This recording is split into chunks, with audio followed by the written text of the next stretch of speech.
Next हम एक बहुत इंपॉर्टेंट टॉपिक की बात करने वाले हैं और पूरे चैप्टर के अंदर डुअल नेचर ऑफ रेडिएशन के अंदर इसके बिना कोई भी क्वेश्चन सॉल्व नहीं होने वाला।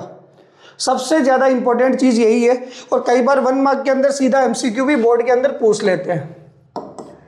टॉपिक का क्या नाम है? Work function.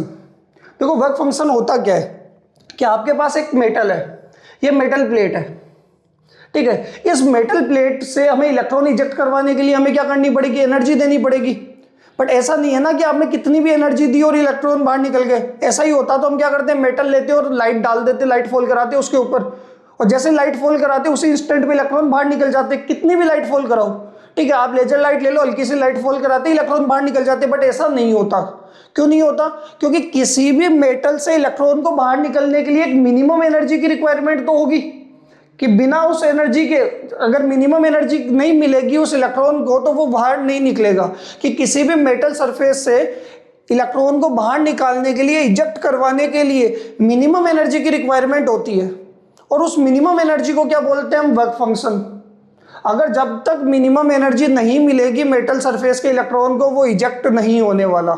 तो वर्क फंक्शन क्या है कि समझ में आया नहीं आया कि किसी भी मेटल से इलेक्ट्रॉन को बाहर निकलने के लिए एक मिनिमम एनर्जी की जरूरत होती है और वो मिनिमम एनर्जी क्या होगी? Work function. देखो definition, the minimum energy required by an electron to escape from metal surface is called work function.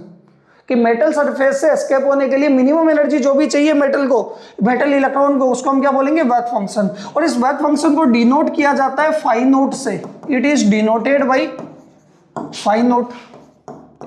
और बहुत इंपॉर्टेंट फॉर्मूला इसका फॉर्मूला आने वाला है phi nought equals to H nu nought. ये आपके पास वर्क फंक्शन है। यहां पे एच क्या होने वाला है? एच होने वाला है प्लैंक्स कांस्टेंट और यहां पे न्यू नोट होने वाली है आपकी थ्रेशोल्ड फ्रीक्वेंसी। तो एक चीज देखना कि H की वैल्यू तो फिक्स है, कितनी? 6.63 into 10⁻⁻34 joule into second. H की वैल्यू तो फिक्स है और आपको पता है कि किसी भी मेटल से इलेक्ट्रॉन को एस्केप करवाने के लिए मिनिमम एनर्जी की जरूरत है, work function H new note. तो ये मिनिमम एनर्जी डिपेंड किस पे कर रही है? H तो कांस्टेंट है, किस पे डिपेंड कर रही है? मिनिमम फ्रीक्वेंसी पे। यानी किसी भी मेटल से इलेक्ट्रॉन बाहर निकालने के लिए मिनिमम फ्रीक्वेंसी की जरूरत होती है, क्योंकि मिनिमम एनर्जी किस पे डिपेंड करती है? मिनिमम फ्रीक्वेंसी पे। या फिर आप फ्रीक्वेंसी की जगह वेवलेंथ भी बोल सकते हो। क्या आप इसको लिख सकते हो? फाई नोट इक्वल्स टू आपके पास कितना है? H nu note. यानी आप इसको लिख सकते हो एससी बाई लेमडा नोट। यानी किसी भी मेटल से इलेक्ट्रॉन को बाहर निकालने के लिए मिनिमम एनर्जी की जरूरत होती है, यानी आप बोल सकते हो मिनिमम फ्रीक्वेंसी की जरूरत होती है या मिनिमम वेवलेंथ की जरूरत होती है। उस मिनिमम फ्रीक्वेंसी को बोलते हैं थ्रेशोल्ड फ्रीक्वेंसी और उस मिनिमम वेवलेंथ को हम बोलेंगे थ्रेशोल्ड वेवलेंथ। यानी लेमडा यहां पे क्या होने वाला है? Threshold wavelength. वेवलेंथ बताओ, क्लियर है यहां तक?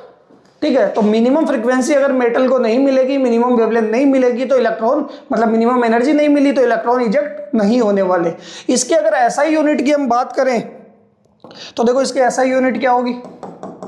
तो इसके एसआई यूनिट होती है ईवी, इलेक्ट्रॉन वोल्ट। यहां पे एनर्जी किस फॉर्म में होती है? इलेक्ट्रॉन वोल्ट की फॉर्म में।